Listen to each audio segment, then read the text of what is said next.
Hey yo, it's another NXT 2.0 review here, and it is Tony D or Santos Escobar going to go sleeping with the fishies next week, because that was a very good segment. I loved it. Here's me, I was fucking gripped by it. See that scene? It was fucking better than I think Better Call Saul's done in fucking recent weeks, so I'll give them that. But we kicked off the show with Nikita Lyons versus Kiana James. Yeah, like, Nikita Lyons, right? Basically, all it is that she's got a big ass. That is the gimmick. I mean, there are worse gimmicks. I will 127% accept that. But that's it. She wins here. Is this going anywhere? Don't really care. Alright to look at. We move on. We then have a rounds match. It's like throwback to the Brawl for All, but just shite. We have Wesley defeating Trick Williams. It was weird. Like, it was an old-fashioned rounds match. So it's basically just a Poundland fucking boxing match. It was like 6 rounds.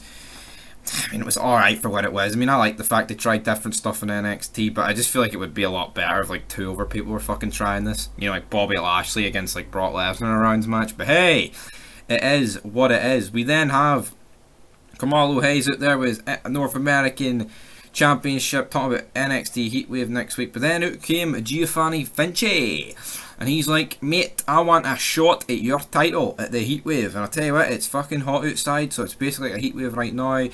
Looks like that's going to go down. You know, so that'll be interesting to see here who will win this. I mean, Carmelo Hayes seems like he's held this belt forever, so I mean, maybe he will actually hang it. But then we have Arena Grace and Tia Hale backstage. Chase University, it's her first match. Tia Hale, it was actually a funny segment backstage. Grace is talking about her black eye that she gave her because they were training, and she starts going ballistic. Right, first match, and then smashes like Andre Chase backstage. I bet you he wishes it was an actual smash, but it wasn't, as Grace defeated Tia Hale in the match. Then we have Apollo Crews defeating Roderick Strong. Few segments on this show with these guys. Basically, Roderick Strong didn't want Apollo Crews in the mountain, or the Diamond Crew, whatever the fuck, the Diamond Mine. That's it.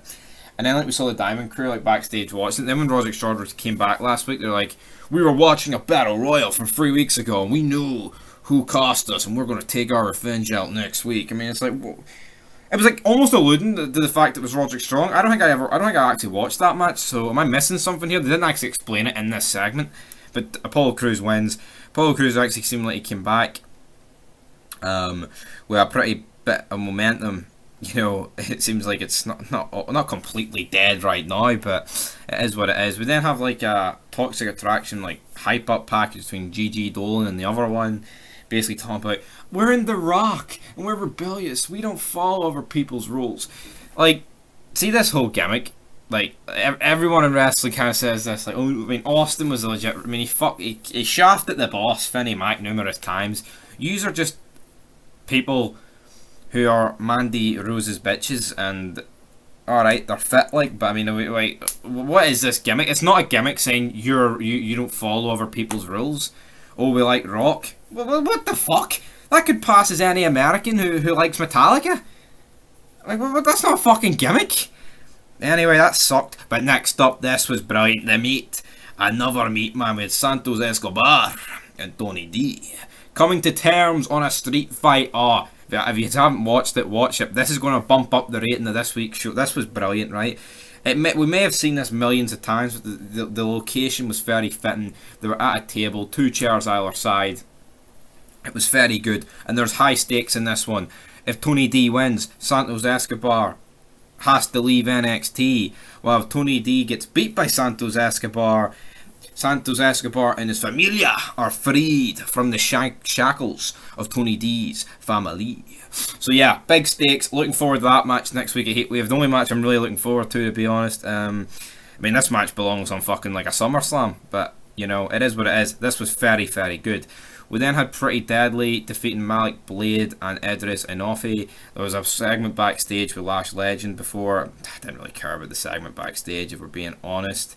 You know, basically just talking a load of shite. We then had the new tag champions backstage as well, confronting these 2 jobbers who were like, we can't win the tag titles. And they were like, what's that big fucking Indian guy. I don't know what he's called. He's like 7'4". He's been feuding with a bunch of jobbers. Like I think it's Wesley, or maybe the other guy. Basically asked for his opinion. He's like, see, they always tried, but they didn't win until last week. So maybe you guys try, huh? And I mean, this was just like, oh, it's five baby faces on screen. Let's get the fucking hands up, man. That's what I'm talking about. Yeah, not exactly fantastic here, in my opinion, but it was time for your main event. We had Zoe Stark taking on Cora Jade. We had Mandy Rose on commentary.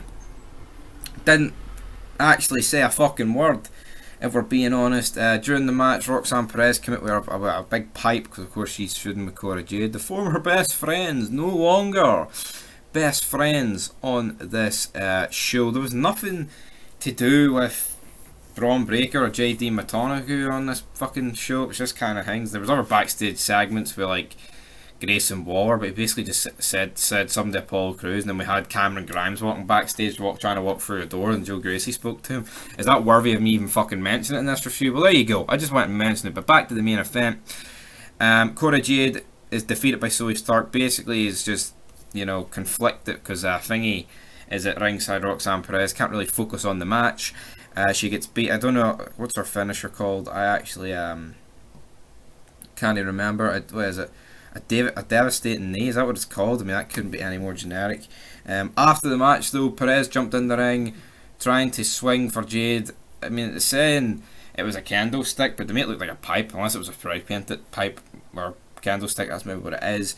But during all this, we've had Zoe Stark watching on these two run up the ramp. Mandy Rose tries to get in, but then she gets hit with a devastating spinning knee. Boom, boom, boom. And of course, at the pay-per-view, it will be Mandy Rose versus Zoe Stark. So I don't really know who's going to win that. Mandy Rose. But that's NXT.